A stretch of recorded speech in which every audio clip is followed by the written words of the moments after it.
Afternoon, guys. Well, I've been busy in the garden all morning. Yes, it's afternoon. Been busy in the garden all morning trying to do me flower beds. I've got plans for next year, so the weather holds out for us to complete everything. And for now, I've got 2 hanging baskets out in front. I need to replenish them, fresh plants for the spring flowering. I'll not say they've done the best this year, because quite honestly they haven't. This compost I've been using, I've said from day one, it's crap. In fact, the roots on some of these plants haven't even reached the bottom of the pot. I've been digging them out to see what's what, and it was to help make the video easier and quicker. But this compost, too much panning. But even where it's panned, the water just runs through like hell. Anyway, these fuchsias, lovely flowers, I want to try and keep them. So obviously the first thing I'm going to do, I want to put them in a pot.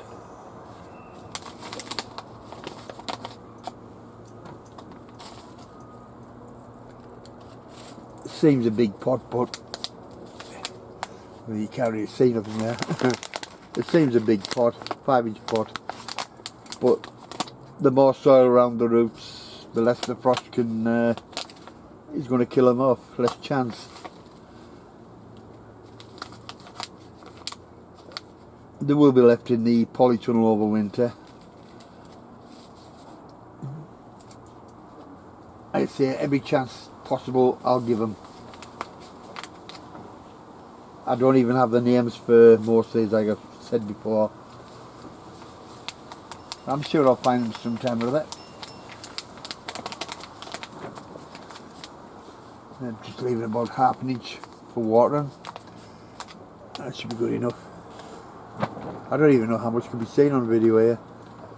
But anyhow, that's the gist of what I'm doing.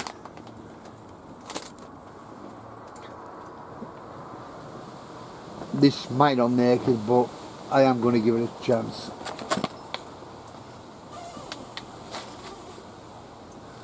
Like I said, they're lovely colours in the flowers on these. If possible, I want to keep them.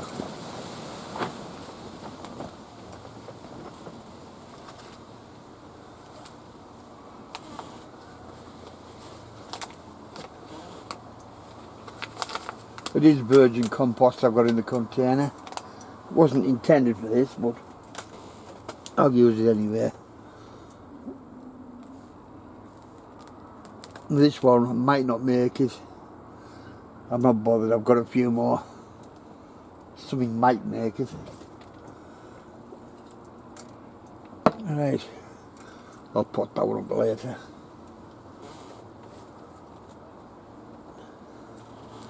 There's a couple of roots in here still, but we'll get to them. Now, since the majority of this compost is virgin, I'll just mix it all in. No, I won't. I need a tub to put it in. I'll come back to you when I've emptied the basket. Right. Most of the soil's out. Get the camera right. Now, I'm going to start off with these. There was 5 pansies. I'm down to 4. I think the slugs ate one off. So I'll put these in first. They should come out pretty easy. I hope. Yeah, let's just get the plants out first.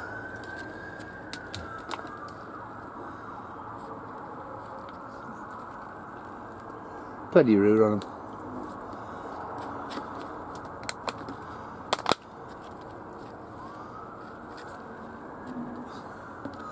One's a bit long, but you know how I'm going to deal with that, don't you? Yes. I'm going to take the top off.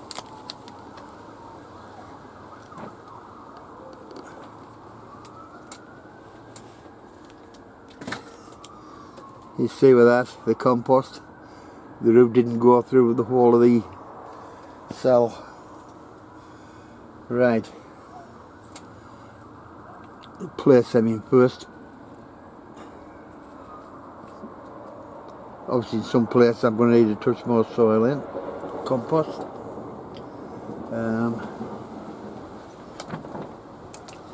There's also ivy to go in.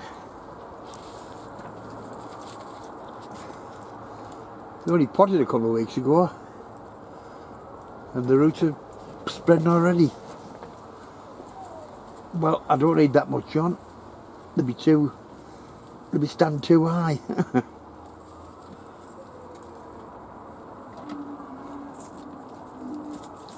Make sure the long ends under the chain. Get off your back.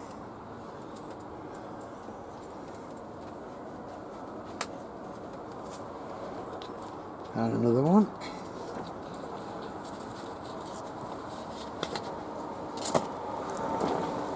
Well, the excess can go in the basket. Not a problem.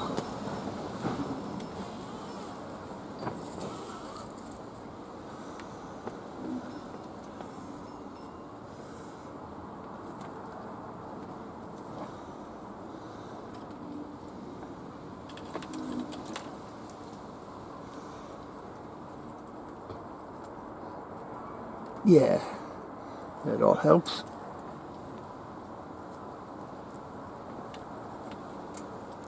One more.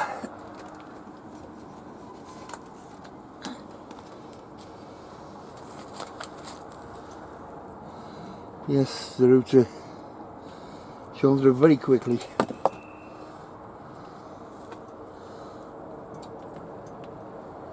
Let's get the end hanging over nice.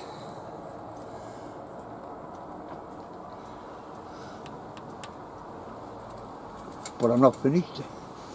There's not enough pansies, so I'm also going to fill in with violas.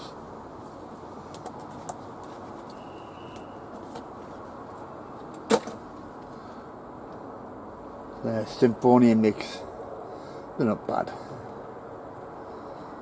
Quite happy with them actually. The pansies were my first choice.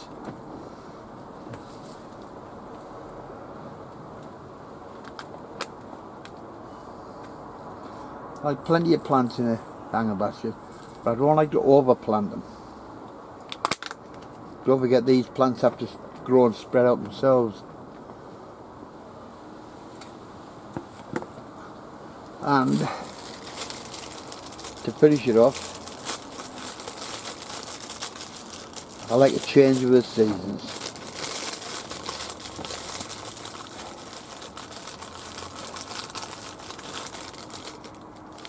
Crocus. About a dozen. They'll do us.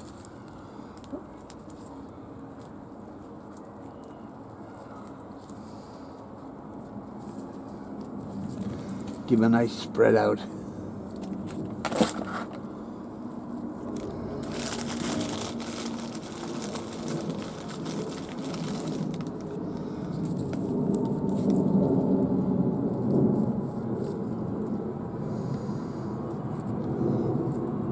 I didn't count them, but they'll do.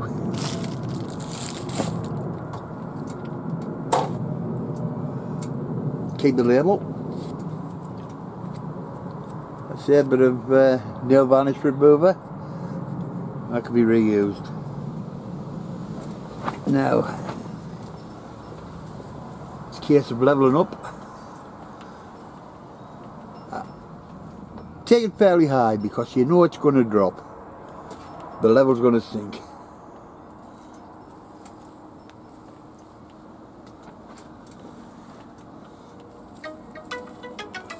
Oh, God almighty, be right back. Sorry about that. Came up with a possible scam. Right.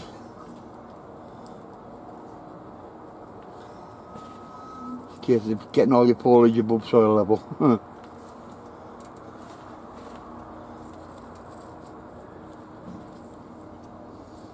Little bits of wood.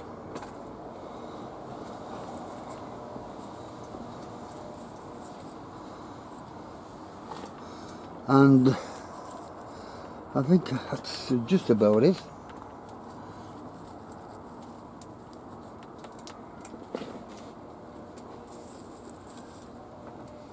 Yeah, that's better. I do have another basket to do, but instead of snowdrop, instead of crocus, I put snowdrops in. I like a bit of difference. Now hopefully within a couple of weeks this will start and pick up, because we're still hopefully a few weeks off the first frost yet, and I want them to make a bit of growth. Not too much. I'm not putting any fertiliser in this. It's pointless. You get a couple of fine days to start putting growth on. You get the frost, it kills it back. So yeah, I'll have to be happy with that. One hanging basket, done. It can go back. Just a case of hanging the ivy so it's not stuck on the chains. Now this compost, I know I'm going to have to mix it next year, but well, I'll try the next best thing to peat. We'll get back there in a second. I'll get this hung back up. Get it out of the way. Right, there's one more job I want to get done today before I finish. The seed sowing.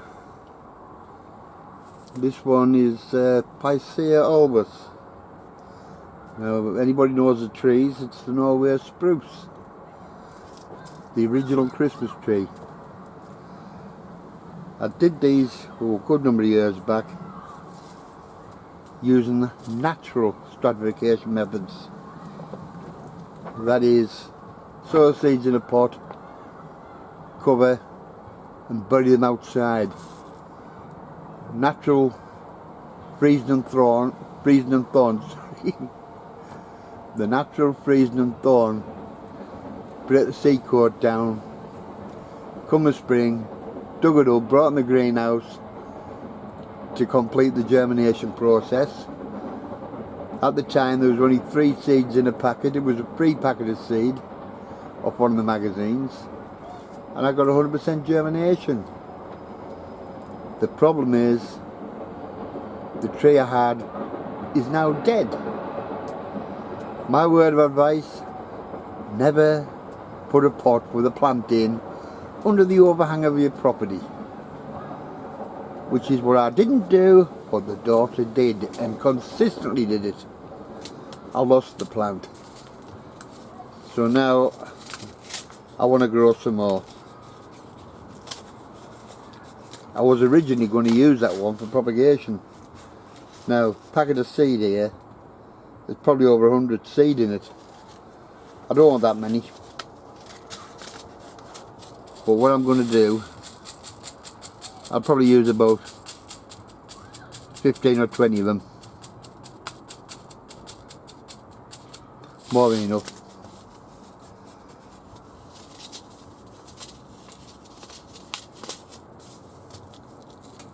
So that's them sown.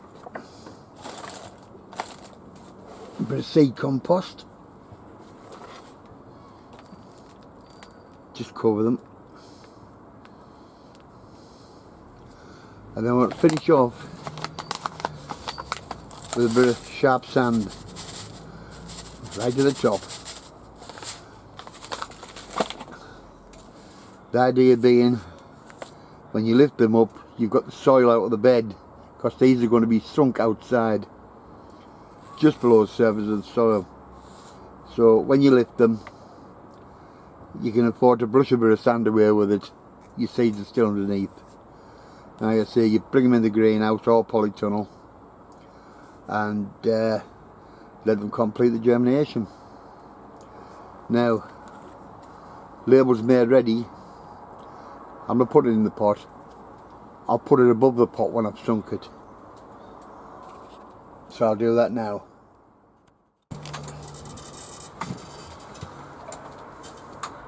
Right, job done. I'm knackered now. Been busy all day, tried to do the borders. Got a border of Sweet Williams out and some daffodils. And I thought I'd get these jobs done out of the way. They've been overdue. Now, I mentioned earlier about the compost. The thing missing from it is peat. And I thought, well, something I've not tried before. I'll have to give it a go. I'll grab it. Cocoa coir. Well, as a lot of you say, cocoa coir. I'm not sure what the correct pronunciation is, but I thought it was French. But one of these, mixed with water, will do 10 litres. I bought 6 for now, and rather than buy bulk in spring when they're probably going to be dearer still, I thought maybe once a month, send off, get a few. I think if I got another 6, you're talking 120 litres mixed with the compost I've got and might be getting again. It's quite a bit for me. I mean, at the moment I'm using pots, but to be honest with you, I was a lover of the deep beds when I had the allotment. And when you say the likes of Terry King's deep beds, I mean, I had them that high on the allotment, mainly for the parsnips, and got some beauties out of them. But I'm thinking maybe it's too high. You're talking about 16 inches, it's quite a depth. That's a lot of soil to fill. I'm thinking a few of them wouldn't go wrong in the garden. It would really help out with certain plants. So that's for the future. Like everything else, I might end up having to buy unless I can find the timber suitable in the meantime. So I'm happy with that. Give it a go. What have I got to lose? The hanging baskets, well, they were what you would probably call planting on a budget. So I should have had a lot more plants. Basically seed failure. Normally I do have too many.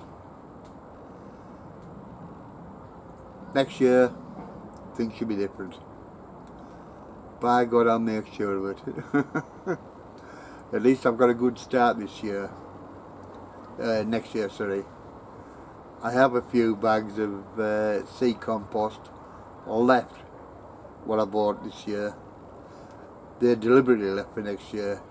Bought a good start. Some of the seeds, I was very surprised as calendulas. The germination rate was rubbish on them. Yet the plants I managed to grow and keep seed from, I might not have to sow anymore actually, because I've got a pole load out the front of the property. Really, I can lift a couple of dozen and pot them up and storm over winter, which I might do yet. It'll save a lot of time and effort. I'll not say waiting for germination because they germinate very quick. Marigolds, I've kept my own seed because even they were hit and miss beginning of the year. Certain packs germinated, others didn't. So one of the main things right now is going through my seed stock, see what I've got, what I need, and I think I'm about caught up with what I need. I've even found a pack of seeds from a couple of years ago. I got them off Monty, my family garden. Was it Naga Serpent, pepper seeds? I'll be giving them a go next year. They will last a few years, but the best way to find out is pre-germination between tissue in a container. If they're going to germinate, I'll get some plants out. So I'm happy with them. I think I'll succeed. Like I said, I don't grow peppers to eat. I'll grow them as an ornament. The garden itself, big plans, and they're going to take some time.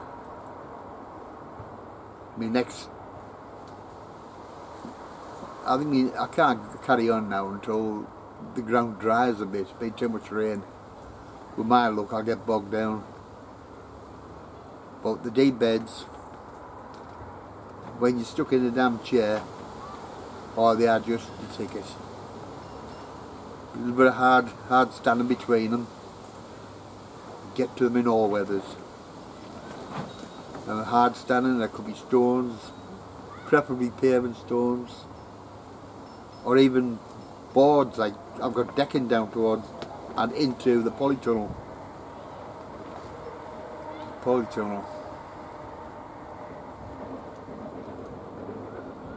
I sometimes worry about this thing, but I don't know if it's a polythene to blame, the covering, or the real hot summer we've had.